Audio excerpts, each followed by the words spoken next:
Hello everybody, my name is Jay McNamar. I'm Representative Jay McNamar. I am the representative in District 12A in west central Minnesota. I am a representative because I was a mayor. And about 5 years ago, 5.5 years ago, my neighbor next to me came and asked me to run for mayor, and I decided to run for mayor. And I had a great 4 years, but during that time I noticed that our city was continually having problems with property taxes, our schools were being unfunded, and our city was losing something called local government aid. And I knew that I had a choice. I could either run for mayor again or run for the legislature. Well, I decided to run for the legislature because I figured I could help my city more by being in the legislature than I could by being mayor. And the thing that's interesting is everything that I ran for in 2012 has come true. And one of the things I did run for is paying back the schools, and they're paid back. I ran for giving local government aid, and not only did we increase local government aid to cities, but we increased it to counties and townships.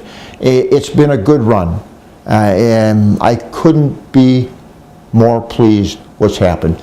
I made the right decision. So, what's your experience with rural and small communities in Minnesota? My experience in rural and small communities is this. I was born and raised in western Minnesota in a small community.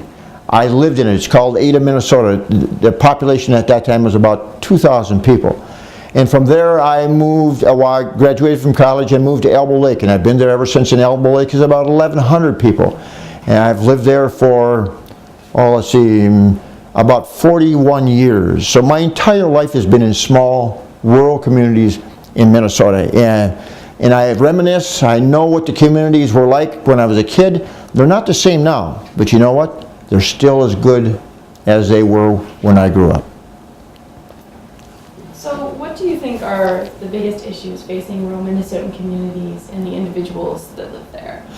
There's several things that are facing smaller communities in Minnesota. Number one, property taxes.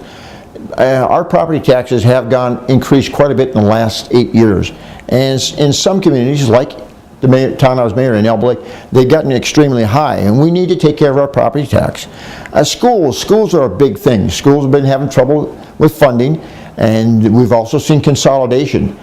And we need to keep our schools in perspective, and we need to support our schools, and also our universities that are in our area. And keeping Main Street alive. One thing I've noticed, I've been all through my district, and a lot of our towns, and just about all of them, you'll see empty stores on Main Street. Now, things have changed.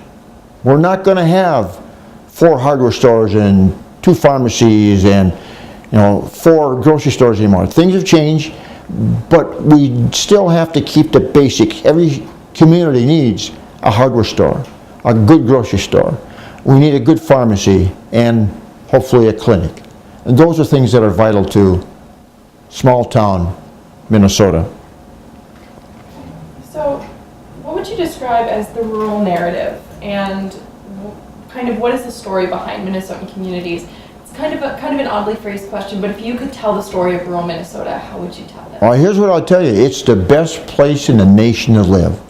And I've got my 2 daughters. One lives in New York City, the other one lives in Las Vegas. And when my grandchildren comes back to Elbow Lake, rural Minnesota, we've got bikes. They get on the bikes, they ride all over town, they go to the parks and play on their own, and it's just a safe area to live.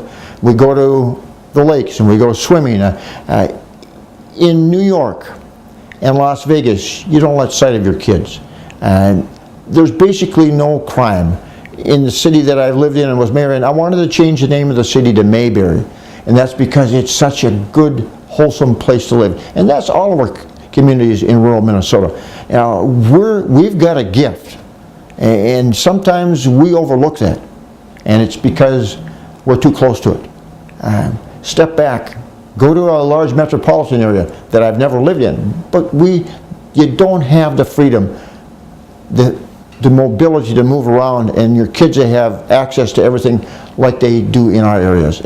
We don't have as much entertainment, but you know what? We have a lifestyle you can't beat. So how does immigration and emigration from rural communities affect them? Are these issues currently present? So kind of looking at the move and flow of people, whether that's people that are new to the area or whether the area is kind of losing people. You know, that's a very good question. And as mayor, I have noticed it, and I've noticed it all over. We have lost a number of kids. As a matter of fact, at one time, Elbow Lake was probably about 1,500, and we projected it to be a little over 2,000 people. And our population has gone down. I know Breckenridge has gone down, Wheaton has gone down. But here's what I've noticed lately. Our young kids have left, they've gone to college, they've gotten new jobs, but all of a sudden when they hit the age of 30 and 35, they're starting to come back.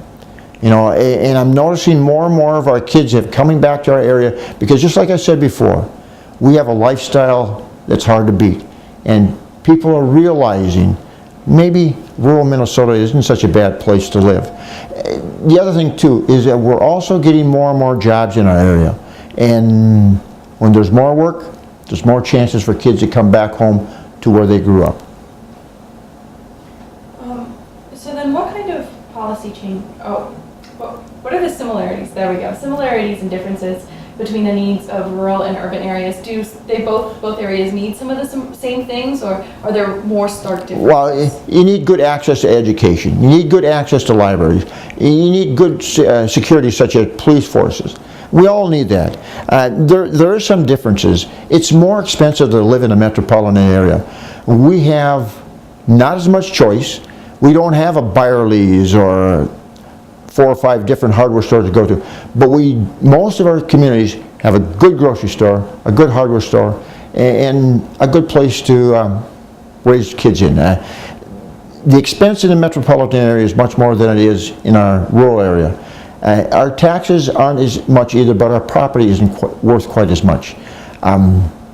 There's probably more chances for entertainment in a metropolitan area. I'm talking about theaters and professional sports, but in our area we have lakes, we have hunting, we have fishing, we have hiking.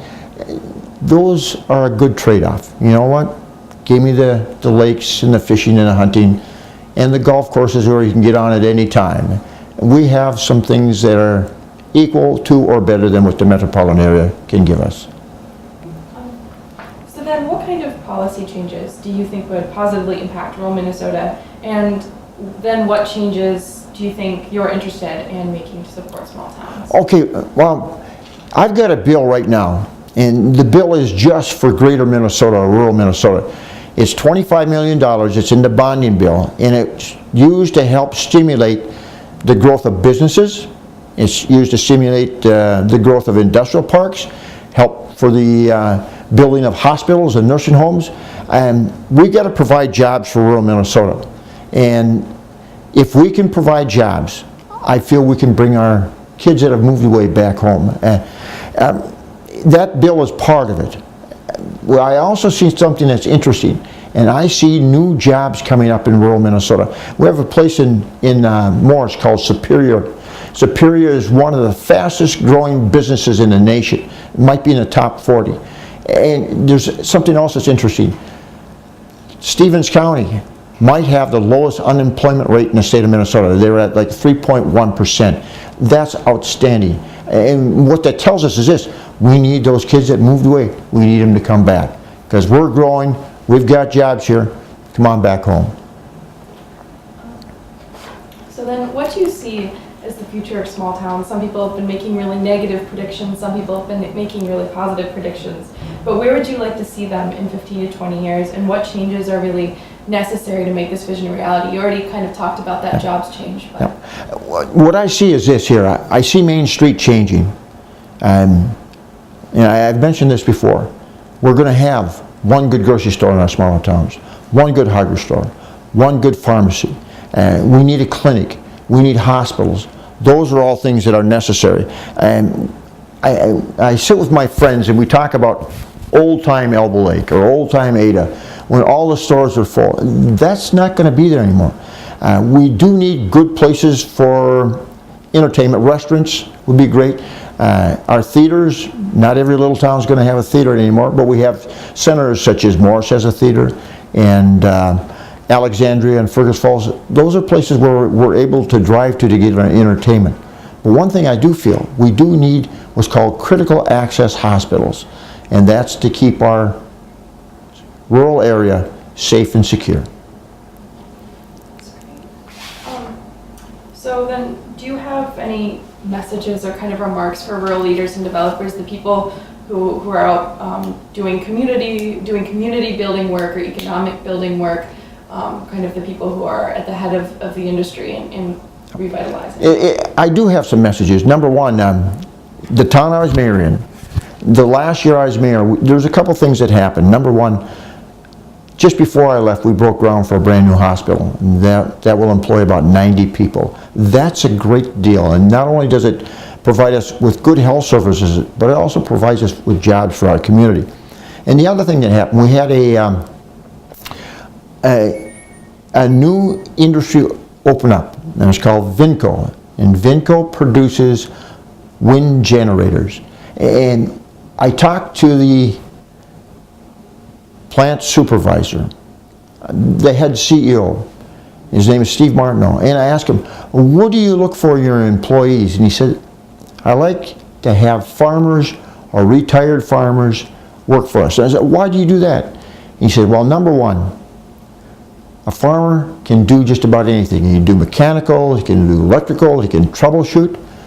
And number two, they're dependable. They will be there every day. And number three, if we have a special shift where we have to work long hours, they will do it and they will be no complaining. We have some great workers in our area, and we have a place for businesses to grow.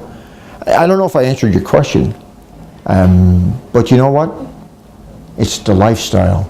That's why I live in rural Minnesota. You can't beat it. It's the best in the nation.